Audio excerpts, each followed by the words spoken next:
starting to record. So the good news is today we've got Patrick joining us. We've also got Ruth Weiss. Today the purpose and the topic is to talk a little bit about the approach to UT. And we're getting both sides of this today. You're going to get somebody brand new, to the UT testing and kind of their approach. And I don't think I need to do a ton of introduction for Ruth at all. Ruth is, I think most of us know Ruth as a judge. One of the primary reasons why I asked, and Gary Johnson was great to ask Ruth if she'd join us. Ruth is an amazing handler. It's actually where I first met Ruth was my very first AKC test. I met Ruth out in the field. We were braced together, and she was so good to me to just go through, run your brace, take care of your dog, and try not to interrupt a ton. But look, there's some really good things that are going to happen tonight. One of the best things that you could do for me, though, if you've got a question, utilize that chat box. That's the icon right next to the clock that says, on my clock, says 7:04. Just by clicking on that, you'll bring up a chat box. If you don't want to see that, you can also click on people that's there. I always set the people to anybody that's speaking. That's generally how I do my viewing that's there. But the best thing that you could do for me is if you don't have a question, you're just taking this in, if you'd hit the mute button, if you're with us on camera, and if you'll swipe your mouse down towards the bottom, that will give you the ability just to hit the microphone icon, and you know that you're muted when your icon is red. You can always go off camera. If you do have a question, utilize that chat box, but you can also obviously go live at any point. I don't think Ruth or Patrick have a problem with that. So with that said, we'll go ahead and kick off. Why don't I start with Patrick? We'll start with the younger and less, I don't want to say less experience, but Ruth, I'm trying to save us on age, and I'm digging myself deeper into a hole. So why don't I start with Patrick? Why don't you tell us just a little bit about yourself, and tell us your dog's name, how you came about to Navhda. Okay. Hey everybody, my name is Patrick Sluder. I was born and raised in New York City, and I came out to San Diego via the Navy. Since I was about 8 years old, I wanted to get a bird dog really bad. And finally, I was able to make a high enough rank to move off of base. And once I started really getting serious about a bird dog, I looked up dog trainers first and foremost, and that's where I got connected with Ruth. And then I guess second most important before I forget is I had to get a dog sitter for days I had duty, which is where Chelsea and I's relationship started. And that's good. So I had first heard about Navhda through the Hunting Dog podcast. My ship was stuck in Florida in, I believe it was 2016 into 2017. And I heard about this organization he was always talking about. And then once I met up with Ruth, going up to the kennel and kind of picking her brain, I got connected with San Diego Navhda. And then once I started going to the training days with my dog Goose, you just get to meet so many more people and get everybody's perspective and whatnot. So that's it's a truly awesome community. I love that approach. Now, Ruth, I understand that if I heard this correctly, and I could be mistaken, you didn't have a dog and joined Navhda? Right. We were looking for a dog and weren't quite sure what kind we wanted, so we figured that it was a good idea just to go see a bunch of different dogs in action. I love that approach. I really do. So how long after you joined Navhda did it take you to get a dog? Oh, it must have been within the first year. Okay. We're going to come back to Patrick in a second, Ruth, but I don't mean to date you at all or make you feel uncomfortable. I'm just curious. I think I've seen you for the last 7 years at a variety of different tests, both as a judge and as a handler. How many dogs do you think you've handled at a UT level or tested at a UT level? Oh, a couple of handfuls. Okay. I like that. And one invitational. I'm sorry, and one invitational. So just as a quick plug, if you're joining in, we're talking about the UT test.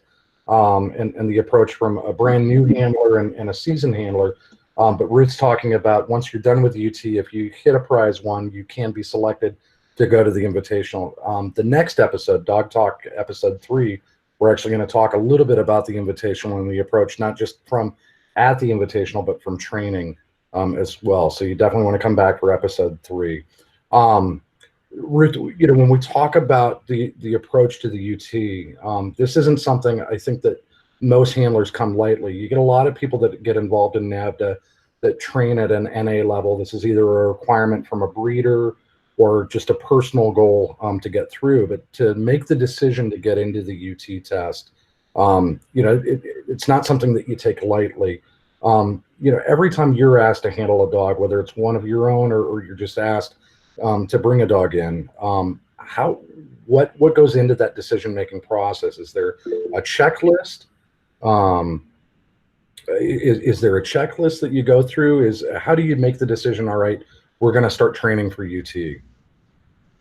Well, not necessarily a checklist, but for me, I like I work best on a time frame. So if I set a goal to run a dog in a test, I work much harder.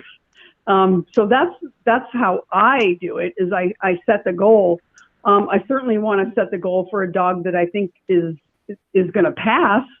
There are dogs that I have not run because they just don't like the training for utility, so I don't run them. I like to run dogs that want to be there. So I guess maybe my first criteria is, does the dog want to do it?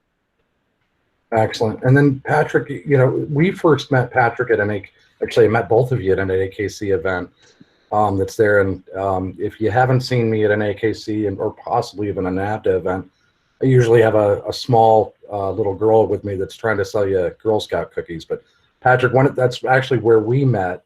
What was the impetus? What changed for you, or why after AKC did you start looking at the UT, or what was the decision making? So I had actually, I always intended on doing NA and UT, but I saw the AKC test as something else to train towards. At the time, I didn't know the level of training required for junior hunters, so maybe I would have surpassed that looking back, but it was just something else to train for and kind of tune up, because I did his junior hunter with AKC before his NA. Awesome. So Patrick, since I've got you on screen right now, you make the decision to start going for UT. What's the approach? How did you start? You make the decision, hey, we're going to go. This is the time frame. Are you training one element at a time, or practicing one element at a time, or are you doing all 4 elements of the test, or all the elements of the test? I think I would say I did more so on the one at a time. Starting with the force fetch was probably the first thing we did for looking into utility, but I also making it a whole lot easier on me. Goose was a very easy dog to train from the start, so it kind of makes me look a lot better as a trainer. So it is a lot easier working with him, that he just wants to please so much. But we did one at a time, starting with the force fetch, and then looking into, I think I did steadiness next, because I remember asking Ruth if I should do them at the same time. But I think it was easier for me to do one at a time, because when I start doing too much at once, I get flustered. So we did force fetch, then steadiness. We used the blow post method for steadiness, and then water work was probably the easier part. He loves doing all that, so everything else was a little easier. Okay. I feel like those 2 were probably the harder ones to train for. So once those were taken care of, everything else came fairly quickly. No, I love that. I do. Ruth, do you take that on the same approach, or do you vary that a little bit? Well, typically I'm not just training one dog. Yeah. And so I'll skip around a lot depending on what the dog needs. So, I'm not going to spend a lot of time on steadiness with the dog that doesn't need extra work on steadiness, but I'll spend extra time at duck search, say, if a dog needs extra work there. So it just depends on whatever dogs I'm happen to be training at the time. Okay. And then I just did want to point out, there is a chat box, and Ruth and Patrick, I'll feed those questions to you. But if you're on this call, and are looking for some additional stimulation or interaction, you can use the chat box. There's a great question, and I see Gary's answering some of this that's out there, but Pam actually had a really good question unrelated to the UT, but if folks could help, if folks could help her out with that question, just so we can keep going. But it is a great question that Pam brought up. Craig, if you could take a look, or Gary. So, we're talking about the approach, to the UT, and, Patrick had started off with just building foundation first. Ruth, I like that approach. You're just trying to find the holes in where things are going. What's the one area, since I've got you on screen right now, what's the one area that you tend to focus the most on? Out of the various dogs, you talked about handfuls of dogs. What's the one area that you tend to spend the most time on? I would say for me it's duck search, just because it's harder to find areas to train duck search. And so I would guess duck search is the most difficult thing, only because it's difficult to find proper duck search water. Okay. What about you, Patrick? I would say the same, because if you train at the same areas all the time, you never know what'll happen when you go to test somewhere you've never been before. But yeah, the duck search and keeping him out there in the resend was probably our biggest obstacle. No, it's a huge challenge, and I don't have the level of experience that either one of you have. We've been training for a while, and we're going to test in September. That's out there, but I'd encourage anybody that's listening to talk, not just to Patrick or to Ruth, but talk to a variety of different people. I actually just got some advice today, about the approach to water and to start on land before we actually even got into water, and make sure that we understood what the game was on land. That's out there. So let's talk a little bit about the water, since we're talking about the areas that are out there. Ruth, when you're out in the water, how did you start that? Is that just an immediate, we're going to put ducks in the water? Are you walking into the pond with the dog? And again, you've dealt with a lot of different dogs, but what are some of the approaches that you're taking? The first thing I start with is duck chase. And I want them just to be crazy about ducks. So yeah. It's a duck chase to begin with. And it certainly moves into, they always find something when they go in the water, whether it's a live duck, it eventually turns into dead things that they find out there. I've even had people train with bumpers, that their dog finds bumpers when they go out, with dogs that are bumper crazy. But I have always gone on the premise that I want to make my dog want to do it. I don't want to make my dog do it. And so I like to get my dogs just crazy about ducks and, there's ducks on the pond, let's go. No, I agree. It's something that training partners and I have talked. You want to build that excitement up, and I love the duck chase. Did you approach that the same way, Patrick? Did you put a duck in the water, or did you start going into the water? So the first time we trained for it, we sprinkled the outside with dead pigeons or ducks or whatever. I forgot what we were training for that exact day, but it wasn't any sort of command to go out there. As we sprinkled it around, we turned the dogs loose, and just like we had our other dog Jax was out there with them, so they were kind of pulling each other further and further, and they just kept finding all this good stuff around the pond, and it got them to broaden their search more. Okay. So we've done a lot of talking about the water portion, or the duck search that's there, and we can get into study by the blind and some of the other elements. Let me just quickly go back to the Navhda side. I mean, one of the big benefits of Navhda is members helping members helping train dogs. Patrick, who did you work with primarily as you were starting in on the approach to UT? Ruth. No kidding. I think Ruth has brought more people into UT testing across. So just primarily Ruth, and I know that you worked a little bit with Scott as well towards the end. I first met Scott at our training day before the last test, and then he quickly became a friend, and we started training outside of Navhda before the test as well. Ruth, what about you? You know, you've got that unique perspective that you're a trainer as well as a handler. But you know, do you actively bring other people in? Do you find this as an individual approach? What makes training easier for you? Friends. Training for utility is very difficult to do alone, and you know, finding like-minded people certainly makes it a lot easier to do. So I always try to gather people around me that are working towards the same goal. It makes it easier on everybody. Okay. I'm sorry, I'm texting. And Daniel, if you can hear me anytime, is good. Again, Sorry, Pete, Ruth, and Patrick. I apologize for my tardiness. My computer literally crashed as I was trying to log in. I'm using my old MacBook right now to do this. So I kind of heard everything you were touching on, Pete, and I appreciate you taking over.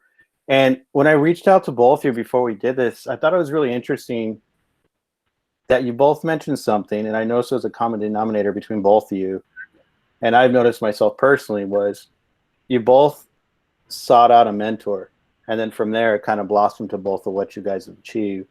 I was wondering, Patrick, if you kind of could start on that and kind of relate to why that mentorship helped you, and what do you recommend for a new handler or someone thinking, okay, I've got the puppy, I've done an NA, looking to do more of the UT stuff. What worked for you?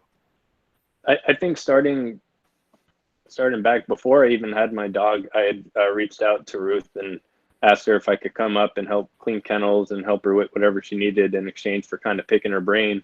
And doing that for so many months, you get to see so many different dogs, and like you learn that every dog has their own personality, and what works for one might not work for the other. So. And Ruth, what about you? I know you kind of an interesting story you were discussing with me earlier about it. About mentor? Yeah, how you started, kind of your bio when we were talking about that earlier. Yeah. You know, a mentor is invaluable. They can steer you away from the stuff you don't need, the rabbit holes you don't need to go down, and keep you on the track of success. So most times when you ask somebody to be a mentor to you, most people are not going to say no. So if you know, ask somebody to help you. Most people are more than willing to help. That's good. So Pete, I know what we touched on, but I'd like to actually start with the very first section, the field group, if we go through that. Yeah. And Patrick, from your perspective, obviously with the field group, it's a 30-minute search. That focuses on the search, pointing, setting us on game, retrieve of the bird shot, and retrieve of the dragged game. Kind of, what was your approach to preparing for all that? Where did you start with? For the search, my biggest thing was just that could happen during hunting season. You could get out there and just turn them loose, and you let them go to the distance they're comfortable with, and after you train a while or train long enough, they sort of seem to figure out that what game they're playing and what's expected of them. And then I think the steadiness part of that was probably the harder part to train for. So how did you attack that? So I did the whoa post method. So as I told you in our exchange, I have just about every book that might have been published in the last, I don't know how many years on dog training. So I burned through all of them, and you start to see different things that stick and what makes sense to you. So I use the Delmar Smith method of the whoa post. Yeah. So I just went step by step, as I do with everything else, is really slowly. And then once he knows what each step is, you just keep building and building till he's steady. So would you say that was Goose's biggest challenge during that, or in your overall training? He got that one fairly quick. I think actually we didn't do enough on the resend duck search, so he would go out there for a while and find something, and when he came back, I don't know if it was probably it's definitely on my end. If I thought that he was there long enough, I was like, okay, we'd call it a day. And I'd only work on the resend with another shot or watching him see something fall. So once he'd bring it back, he'd kind of look at you like, what do you want me to do? I found it already. Like, there's nothing else out there. Yeah. So taking the test and your results, and I know you had mentioned that was the one area that he had a little bit of an issue. What did you learn from it, and where do you think, you know what, let's try this differently if we were to test again? So I looked around.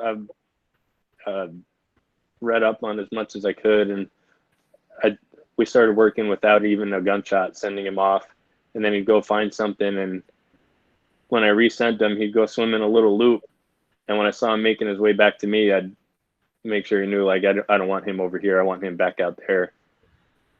And then eventually figure out, okay, you have to go back out there. And so I'll have him go out a little bit and duck search a little bit, and once he's out and away again on the resend, I'll throw a dummy or something for him, or if I pepper it with dead birds or whatnot, he could go find them again.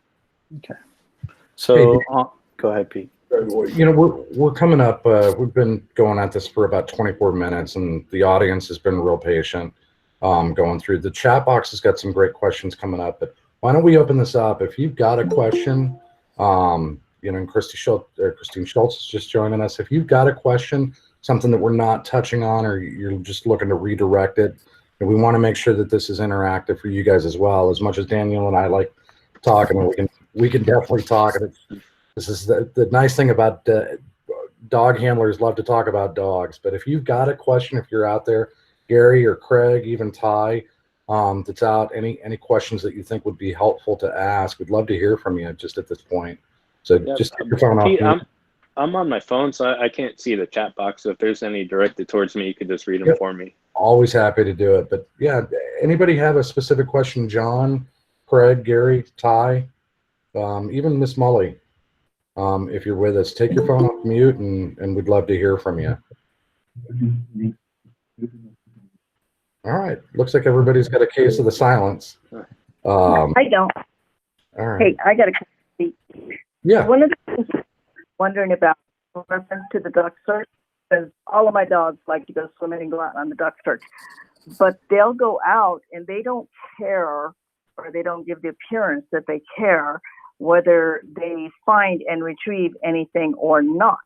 And so my question, because it's like the search, but my question is, do you think that by sending them out and maybe having a tethered pigeon or duck or any other birdie type critter out there that is unharmed, does that then give them the thought that they can go after an unwounded bird when they're in another context, like pointing on land? Or should the bird that's out in the reeds be a wounded or dead duck, bird, whatever? So maybe if you had a shackled duck where they give the appearance of being wounded and they could still make all the animation to get the dogs fired up about going after them.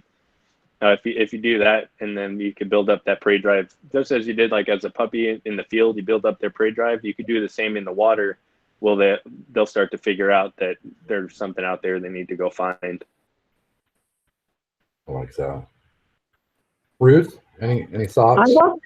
I've also had people, when their dog starts lagging at the duck search, looks like they're ready to quit and they don't want to keep going, they'll use a remote launcher out on the other side of the pond, you know, one of the ones that quack, and they'll quack, you know, they'll launch the bird out of the launcher and quack it, and it tends to get them a little more excited and looking, you know, places maybe they hadn't looked yet. Yep. My dogs do like to search. They like being out there, but to make it even more so for them as a reward for going out there, do you think it's better to train with something that looks like it's been shot? Like, I mean, a duck search is supposed to be in a real life scenario. Duck got shot, went down, I'll go, you know, something out. Where it's a wounded animal, you know, that's kind of my question, because I don't want to do anything that would take them away from being steady on point on land. I haven't found that my dogs think that way. Water is water and land is land, I believe. I don't I've never had an issue with a dog that was confused about what was happening in the water with what was happening in the field. Okay, but that's kind of the answer that I wanted to find out about. Thank you, Ruth. Yeah. Sure. Ruth, I had a quick question. Patrick had talked about it on his approach. One of the first things he had focused on was force fetch that's out there. And there's a lot of different ways to get a dog for retrieve. You know, we've heard from some other members on the last call, and actually some correspondence after the call about, you know, how do we get the guaranteed retrieve? I'm curious, from a retrieving standpoint or from a search standpoint, do you force fetch? I force fetch all my dogs. However, over the years, it's become a kinder, gentler force fetch. It's not as arbitrary as it used to be. I'm not as tough on the dogs as I used to be. But yes, it's the only place that I make them do something because I want a good retrieve. But it certainly isn't the force fetch of olden days. No, it's interesting. I think, you know, I would hear just horrible stories when I first got into this. When I first got into dog training, I would just hear these horrible stories about force fetch, and you'd hear some of the old school tactics that were done. And, you know, I've watched some videos that are out there. Exactly. I had, you know, when I went through, and I full deal with mine is, you know, we went to a pro trainer to do force fetch. He turned her back over to me, but by doing force fetch, I got to read my dog a little bit better. And actually, you know, with the ways that it's evolved, I had about one day where I'm just like, I really don't know that I can do this.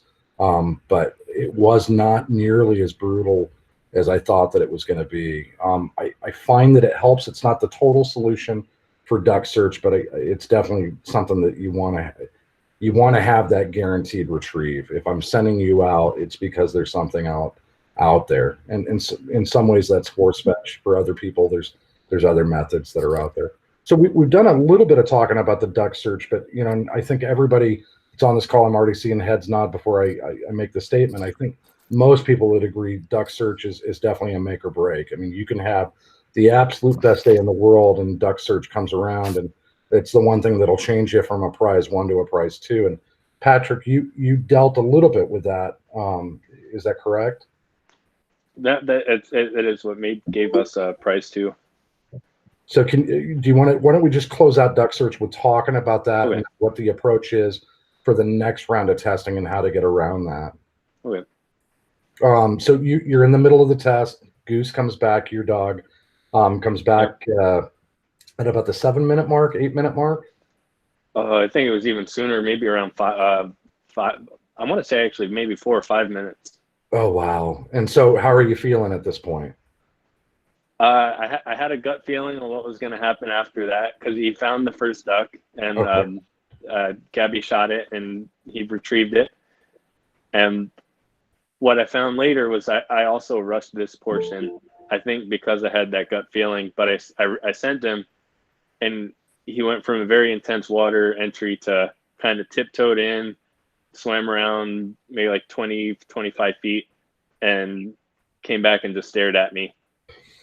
And then that really makes time slow down a lot if you've never dealt with it. So you get that metal taste in your mouth a little bit, throat gets tight. Yep. Yeah, I'm seeing other people nod their heads. I think we've all been there in the middle of a test. All right, so you pull yourself together though. Mm-hmm. How did you get him to go back out? I picked up a rock and I threw it in. Okay. And he went right back like you just fired another shot, and he went right into a pretty intense search. And luckily, by the 10-minute mark, he found the second duck, so we were done with that portion. But yeah, there's hiccup on the reason. What are you doing to change the approach on the how are you training around that as you're getting ready for the next test, or what do you think is going to be different? Now he knows he's starting to get the idea, but I'm pretty sure he's got it. He's not, if he goes out, he's not coming back to me unless I call him in. Okay. Yeah, I like that quite a bit. Jerry, you're great. I hear the concerns about cable. Jerry was just commenting he's been in and out, and Cox has been real unstable. I think a lot of, as we're all socially distancing and taking advantage, lots of streaming that goes on, which I can't imagine everybody's watched Tiger King at this point. I have no idea what they're doing. So Ruth, we're talking about, in duck search, but there's moments in training, or I'm sorry, not in training, in testing, where something goes wrong. I've had it. I've had some weird experiences in the field, training dogs or testing dogs in the field. You have to have had an experience where something just didn't go right. Maybe not necessarily in duck search, but somewhere else in a test where it just didn't go right. Do you want to talk about that, and more importantly, how you overcame that in a testing environment? Mainly it's been duck search, and even as a judge, you don't always agree with what the other judges see. So, there have been times where I thought I had a foreign duck search, and the judges didn't think I had a foreign duck search. So, in that particular case, they just didn't say, they thought that she got out of the water and didn't spend enough time in the water. Okay. But I didn't agree. I thought she'd spent plenty of time, but they were the judges that day, and that was their job. And, we came back for another day at a different site and a different test, and she did just fine. So real quickly, I think one of the hardest things to lose a prize one over at utility level is walking at heel. I can't tell you how often that happens, and that's just a heartbreaker. So what have you had that happen to you? Not to me personally, because I see it often enough, and so I'm always extra vigilant. But when I see it, probably 2 or 3 times a year, that somebody, they'd be a prize one, except for that, whatever, that walk at heel. So I'm going to give you the choice, Ruth, for this. We can keep going down the healing stakes, because that's a really big portion. I mean, right after duck search, the healing is huge, and something we struggle with quite a bit. Or I can take you in the other direction, and it's your choice. We can go off of just something unexpected that happened during testing. That's there. So whichever way you want to go, we can talk about something unexpected that came up during a test, or we can keep progressing over to the healing. I'll do the unexpected, and it's still duck search. Okay. And I had a dog. It wasn't a Navhda test. It was a breed club test. Okay. And she did just a bang up, wonderful duck search. I'm calling her in, and she veers off to the left right in front of me and finds the duck, and proceeds to just chew it up. Oh my gosh. Chewed it up and then brought it to me. So that was unexpected, totally unexpected. And she earned her fail. In the last 5 minutes of the day, we were, the great scores on everything else. And, the last 5 minutes, she decided to eat that duck.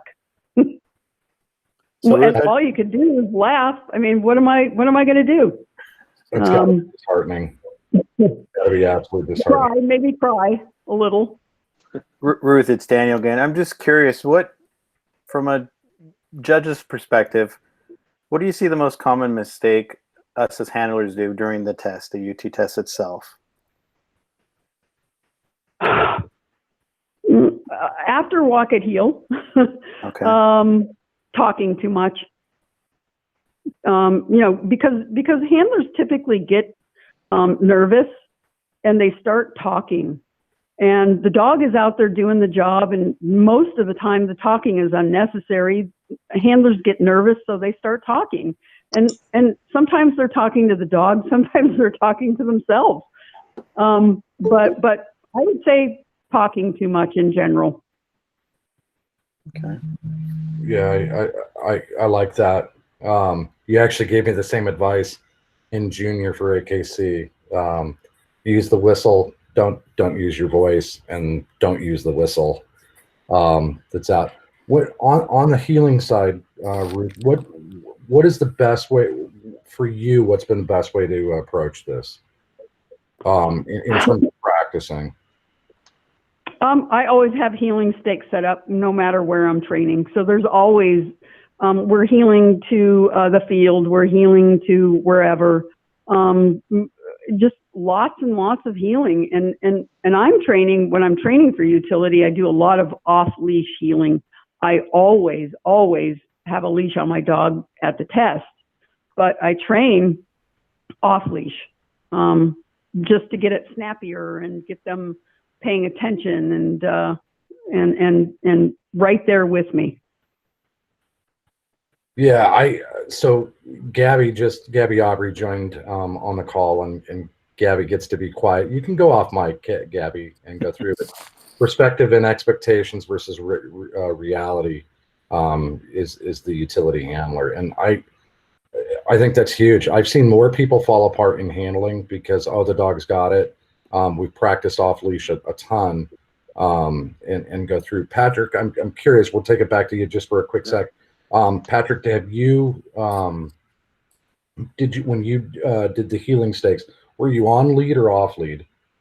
I went off lead because we were training that way for a long time, and I almost put him on leash, but I didn't want to change it up at the last second. Okay. And then did you use any kind of aids? Did you use the healing sticks, or what did you do? So we do, well, not so much lately, but we were doing a Monday night obedience class with Pam that runs San Diego Sporting Dog Club. So we do obedience there, and they're at heel the whole time, and we'll even take them on trips to Home Depot, where it's just another little place where they could have more distractions and just have to kind of work through at heel there. Yeah, I can appreciate that. All right, so why don't we go just a step further? We're talking about healing, which then ultimately leads to Steady by the Blind. How did that portion go for you, Patrick? That went good. No hiccups there. I kind of put that into another.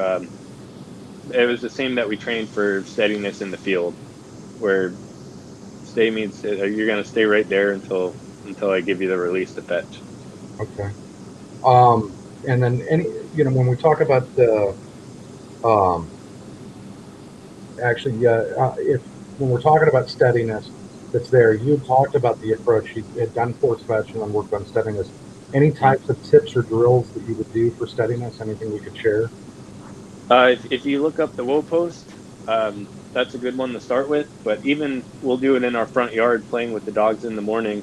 Have them woe, and even if they take a step, if you have two dogs, you could always send the other one, or you just train to you train to just about perfection. And so even throwing fun bumpers in the front yard, make them stand there and wait. Same thing when they're puppies. Before they eat, you make them stand there and give you a couple seconds of the focus on standing still. Yeah, Ruth, what do you think? Exactly the same thing. Exactly the same. Exactly what Patrick said. Okay. The Steady by the Blind. I agree. I think Steady by the Blind. I think Steady by the Blind is feeds into this. So, one of the things that I'm finding, as I'm training right now, is that we're not just focusing on one portion of the test. We're actually trying to go through, or if I'm able to, I try to go through all elements of the test. We've talked quite a bit about the water work, or a little bit about the water work. Let's talk about, the land aspects that are out there. When you're training, do you compartmentalize? Is it, hey, we're going to spend all day training, or are you just focused on individual parts? It's Saturday, so we're going to do water. It's Sunday, so we're going to do something else. Ruth, you're working with so many different dogs. Are you compartmentalizing this, or are you running through a full repertoire, or through the full test? It's never anything concrete. It depends on the conditions of the weather that day, the condition of the dogs. So I make that determination as the day goes on. There's no set way. I have to do retrieve by drag today. It's never concrete. I'm much more fluid. Okay. And go with the flow. Now, Patrick, you're going to amaze me because you appear to be real regimented in a day? Oh, How does that go for training for you? well, outside of work, I kind of just am very relaxed and like to have fun with everything. So it's not so much of a regimen. A lot of the training we do is having fun. And so if we're learning something new, we'll spend 10 minutes in the morning, 10 minutes at night learning that new, whether it be a drill or a new command. And then in between, we'll work on something they're good at and they have fun with. Yeah. But I like to, in some of the other books I have, I'll look at the retriever trainers. I'll see that they have all sorts of drills and whatnot. So even just to learn something new and get them to cooperate more, we'll try and learn a new drill or something, like just another fun game to play. I actually like ending that on a win. So why don't we transition over to the land work in just a sec. Ruth, how do you end your training sessions? It's actually since we're talking a little bit about training, do you try to end on a win? Do you try to go back to a familiar place in your training? I always want to make it good, a good ending. And I always, well, not always, but I try to reward the dogs with something at the end, a run or a quick play in the pond or something just to relieve that stress. So that they're, it's not work, and then throw you back in the box. So that my dogs eventually learn that if they do the tough work, then they get a little bit of fun at the end. And that seems to work for me. I've kind of switched over to that in the last few years and had good luck with it. So Gabby Aubrey wants me to say to both of you that the handlers should get a cold beer. Hopefully it's the handlers that get a cold beer, Gabby, not the dogs. But I think that's a common end game for when we're training. Yeah. Goose is a little booze hound, so he gets what he can if you leave it laying there. I was joking, but yeah, wow. Ruth, one of the things, and Daniel, you can chime in here a little bit. One of the things that I'm always amazed about is the drag that's out. How do you go about training for the drag, or how is your training for the drag evolved out there? And that question's for Ruth. I don't find it very difficult to train at all, and as long as the dogs are force fetched, it should be a pretty easy thing to train for. As long as they'll go out and pick up whatever they sniffed out to get. It's all obedience, and at that point, at utility level, you have a finished dog, and they should be able to handle going 100 or 200 yards to pick up something. Certainly in the beginning, it's 50 yards and increase it to longer distances. But I don't have much trouble training for that. It's just, my dogs always kind of think that it's fun. I love where you came with starting with smaller distances and then building off of that. That's there. Just from a handler perspective, it's always my impression has been, and as I've watched other people train for this, shortening the distance, increasing the repetition, and then expanding as the dog shows willingness or compliance, maybe not the best word. What about you, Patrick? Has that been the experience with Goose? Yep, same. It's especially after the force fetch, and he knows that it's out there. He had no problem going out and bringing it back. Now, did either of you vary on the drag with different types of animals? There's somebody that I trained with once that was talking about bringing a raccoon in, which it's the first time I've ever heard about it. He's probably smiling right now, but was it always a pheasant? Was it anything else? Just dead stinky birds that'll leave a good scent line. Okay. I've used pheasant, I've used ducks, and I actually used a rabbit at a test once. So you can do that, and that dog happened to do just great retrieves of anything but a pheasant, so I gave her a rabbit. So Gabby just commented that tests allow rabbit. It's actually why I introduced the topic on the raccoon. There's somebody that I've trained with in the past that has a raccoon, literally waiting for somebody to start working on UT that's got a raccoon in the freezer. But you can actually, in the drag, for those of you that don't know, and I'd encourage you, please, during the socially distanced time, or if you're sitting on a ship, right now. That Navhda book is incredible, and there's just some hidden gems that are out there. But you can actually choose the animal for the drag. You can actually choose the animal. Am I right in that, Ruth? It can be any animal, just has to be dead. Well, you can choose the fur. The chapter is going to provide the pheasant when it used to be a pheasant or a duck when I first started. But you have to bring your own fur. Okay. Good to know. I may have to press my wife for a And chat. it just says fur, I believe. It doesn't say rabbit specifically. It says fur, as far as I know. Okay. Have you seen anything outside of a rabbit used? No. Okay. I mean, not test. Greg's here. He says he saw a raccoon at a test once. Okay. I think the raccoon comes, I think it's the raccoon that comes from the Draught on the Drothar testing side. But, I wouldn't doubt it. We're talking quite a bit about the field stuff. Let's talk about beyond. We've talked about the water. We've talked a little bit about the drag. The next area is just out in the field. What's been your approach? I mean, are you working with other dogs in the field at the same time? Are you working with other dogs out in the field at the same time? Are you running the dogs individually? Is there a set amount of birds? Is there a short amount of birds? What is it that you, just from the field work perspective, what's been the approach? So for me, which one do you want? Either of you. Go ahead, Patrick. Okay. Yeah, like I said earlier, for the field search, hunting season is the best time to train for that. And then you could, after that, you could always brush up on your steadiness. But just letting them out with other dogs is good too. I don't know any time that Goose and I have hunted alone, except for maybe one trip to New York where Chelsea had to come back to California early. So he's always with another dog, and we're pretty social. So we invite people out regularly when we're hunting, and just having all those dogs around, they'll get a little competitive and range out and get a good search in. I like it. Ruth, what?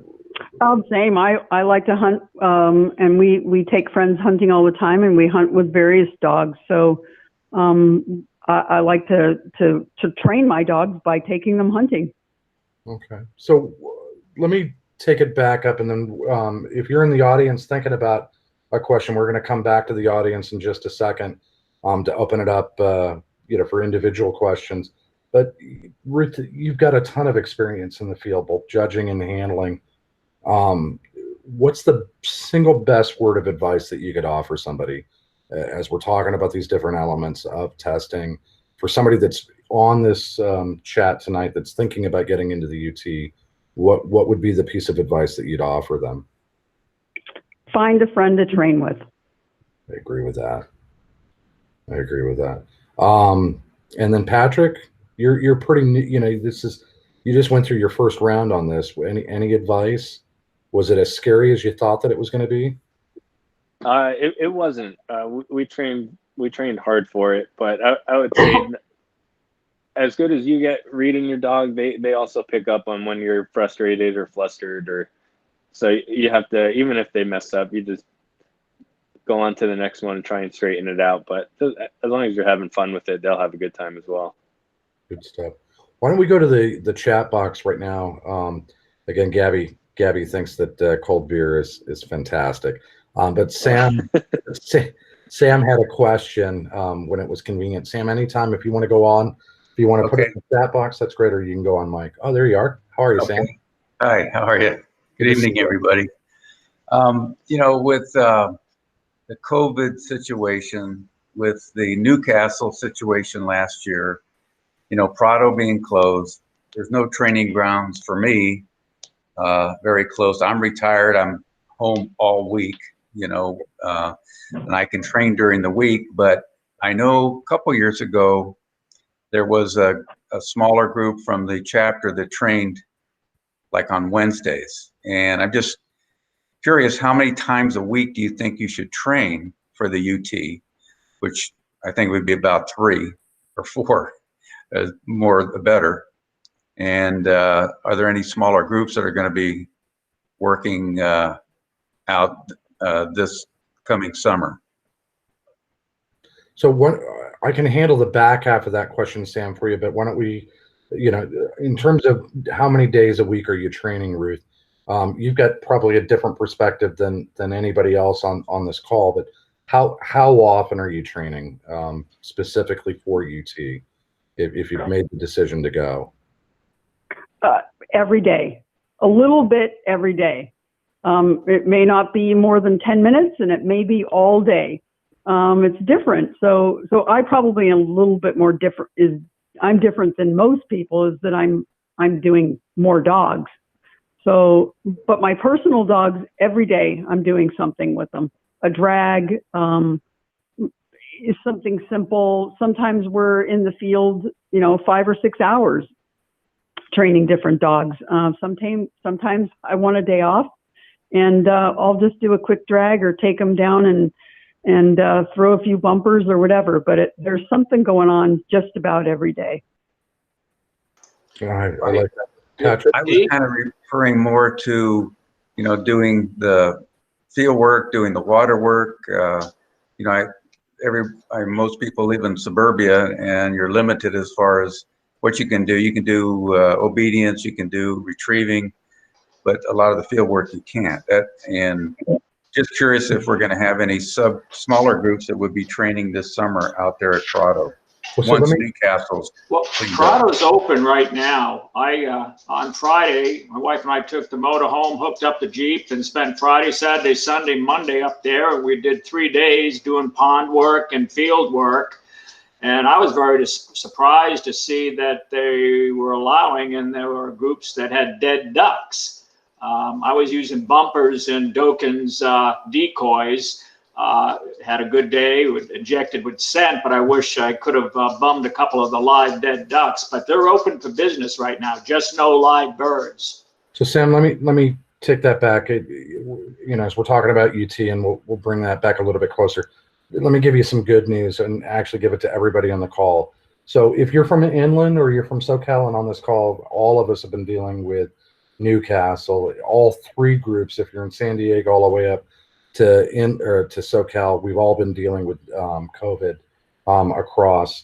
The guidance right now is that from Navhda, and Craig, I apologize, I'm taking your thunder. The guidance from Navhda right now is that we're shut down in terms of training until it's responsible or allowed, and it appears that that's the case right now. We're checking for some additional guidance.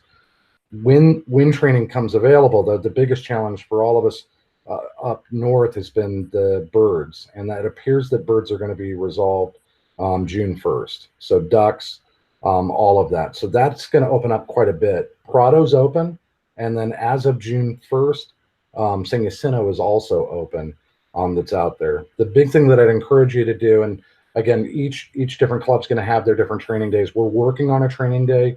Craig and I talked this morning. We're working on a training day in June for you guys. We're trying to source birds and tile.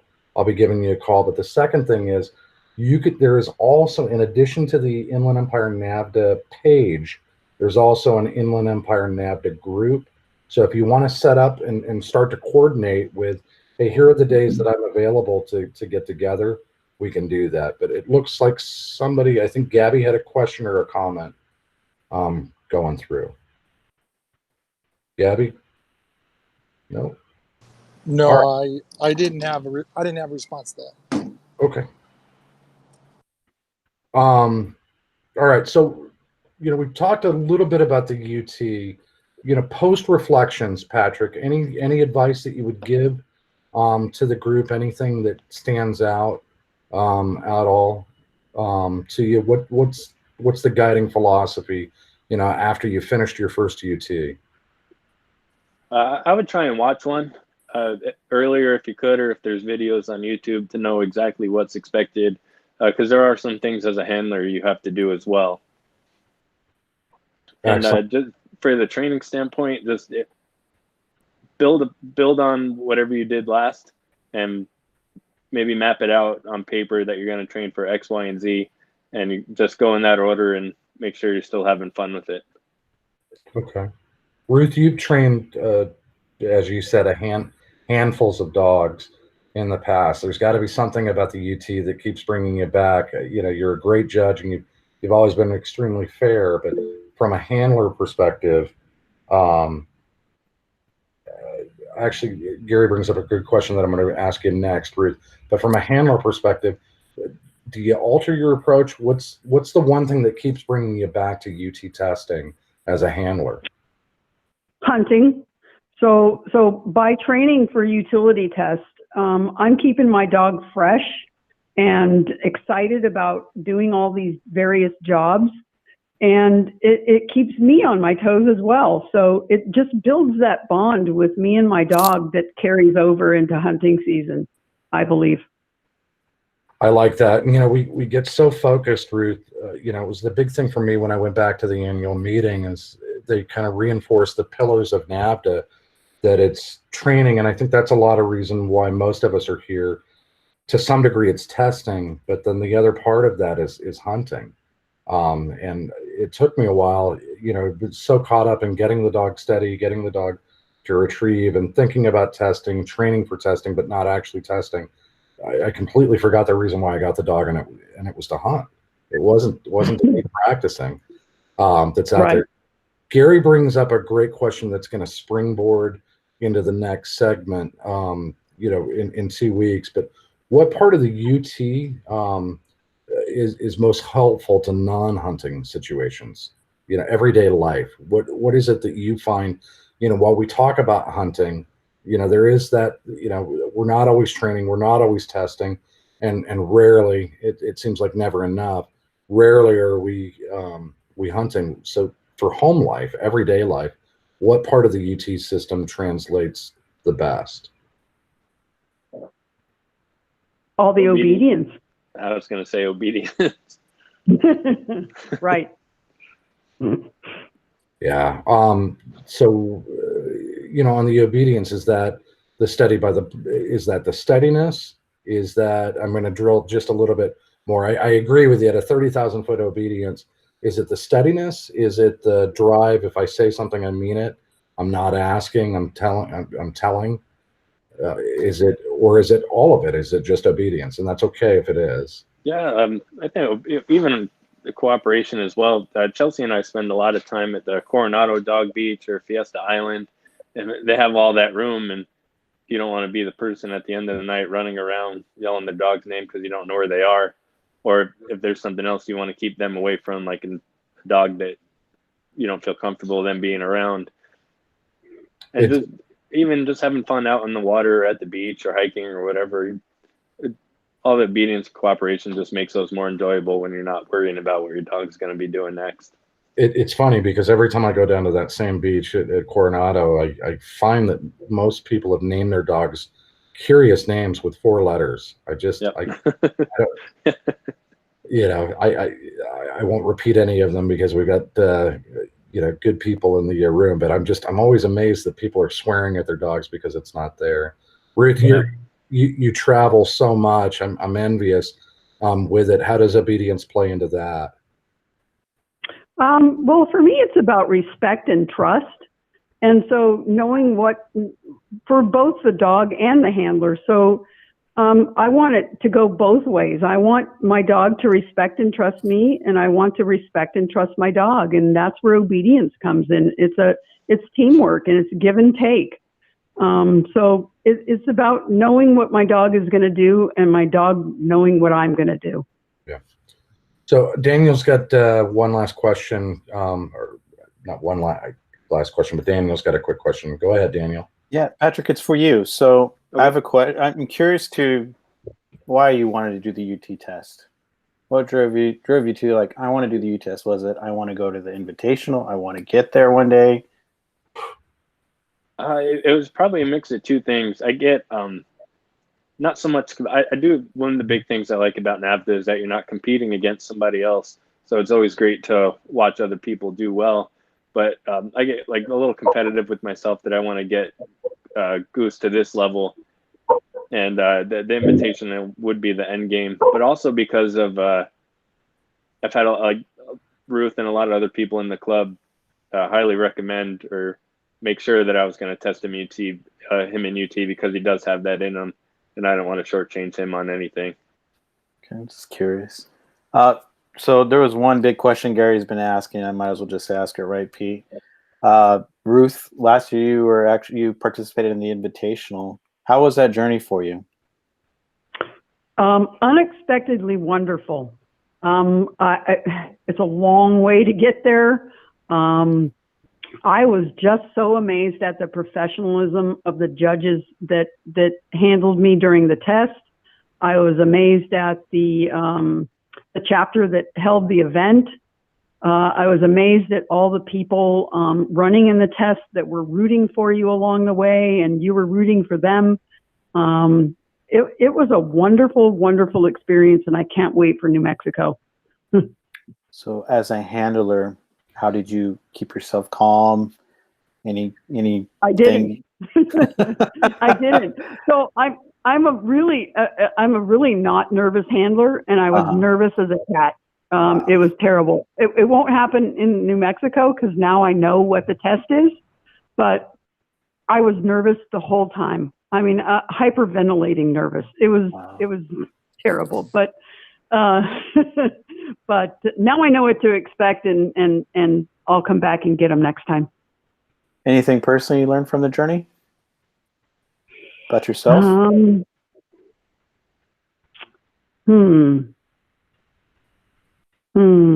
That is a good question. Sorry, Don't be afraid to try new things, I guess. Wow. Yeah. That's awesome. So, we've gone through some of the elements of the test.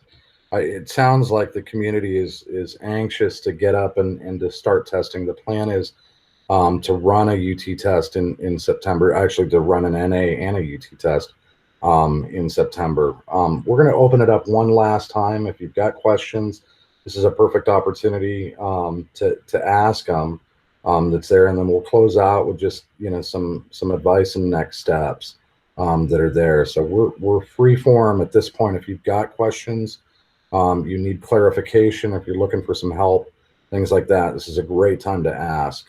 Gary's been really good about working the chat box. Gary, did you want to go live and ask a question? Is there anybody that's got something out there? I've got someone who has a question sitting next to me. Excellent. Perfect. I'd love to hear it. Yes, this is for Patrick. Does your CO know you're in the closet on the phone? So I snuck off into the laundry room because I'm on day 1 of 3, and I figured nobody's doing laundry on the first night, and I had a cell phone service. All right. That is amazing. That is amazing. Anybody else? I've got a question. I'm working towards utility, but at the same time, I'm wondering if it's advisable, recommended to go to a utility prep test before you go the full gambit of utility. What do you think, Ruth? I always train for utility, and always UPT is there as a backup. So if I get to test day and my dog's not quite steady enough, or duck search isn't quite there, or whatever the issue is, obedience isn't what I want it to be, I'll drop down to UPT. I'd rather be successful at UPT than fail at utility. Well, and that was my thought. I looked at it as a precursor, or as it is. It's a prep, and you perhaps, and my recollection of the manual, the testing criteria is not as stringent or rigid for the UT as it is for the UT prep as it is in the UT. A little bit more latitude, and it would give you a walkthrough, if you would. It would be my feeling about it. Absolutely, and it basically is a little less obedience and a little less steadiness. Yeah. So yeah, I've used it several times when I just couldn't quite get there with the dog. Okay. Thank you. All right, so Daniel, I think you'd agree with me on this. You know, if you're on this call or if you're watching a recording of this, you know, Ruth, is there any reservation that you have about encouraging people to make that progression from NA into additional testing, whether it's UTP or the UT itself, or just continuing on that journey with your dogs? Again, for me, it's a great way to have a great hunting dog by continuing the testing. It just carries that bond over throughout the whole year for me. Patrick, what about you? You've been through it once. You must have seen something in this or gone through something in the training and in the testing that's going to bring you back to the next round. What do you think, Patrick? What encouragement would you give for anybody that's on the fence right now?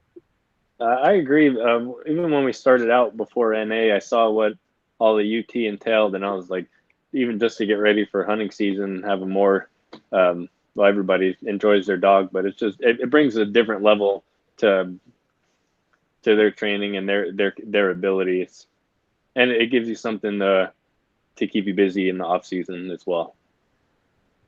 Excellent, Daniel. Any final thoughts?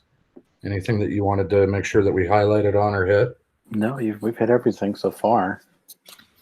So, you know, look, some of the key things to hit on, if you haven't paid your NAVHDA dues, this is always a quick reminder, you know, to pay not only your national dues, but also pay your chapter dues. It's going to become much more important as we get into training season. As we figure this out, I mean, literally last night, we started to get the information about birds that's out there, but, you know, we'll be sending more communication out on this, both in the Facebook group, the Facebook page, as well as email that's out there. But you've got the encouragement here. This is a great time to start training. To Jerry's point, to Sam's point, you know, there's lots of people looking for training capabilities that are out there, and more and more groups as we start to get formalized. My quick question, and you guys can just do this non-verbally. We got a lot of people on camera. But if you're getting something out of these, if we should continue, the thought is to do another round talking about to talk about the invitational test that's there, and then finally to bring in some judges and do a judges panel with Ask the Judge. If you would like to see us do that, can you just give me a thumbs up? Okay, phew. Excellent. Patrick, thanks, Patrick. Out there. Susan, yes, please continue. I'd encourage you to listen to the Hunting Dog podcast. That's what got Patrick involved. I'm a big fan that's out there, and we just want to say thank you. If you've got individual questions, you can always send me, Gary, Daniel, or Craig a quick email just with any questions, follow up.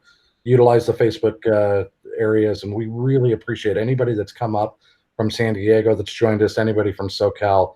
You know, we're a lot of different chapters that are out there, but at the end of the day, you know, all of us are here in California. All of us are dealing with the same things. So we really appreciate you guys joining us, and look for the recording of this call to be published in the next 24 hours. Thank you guys so much. You're welcome. Thanks for having me. Thank you. Thanks for having me. Thank you, Patrick. Thank you, everybody. Awesome. All right, we'll go ahead and end. Thank you.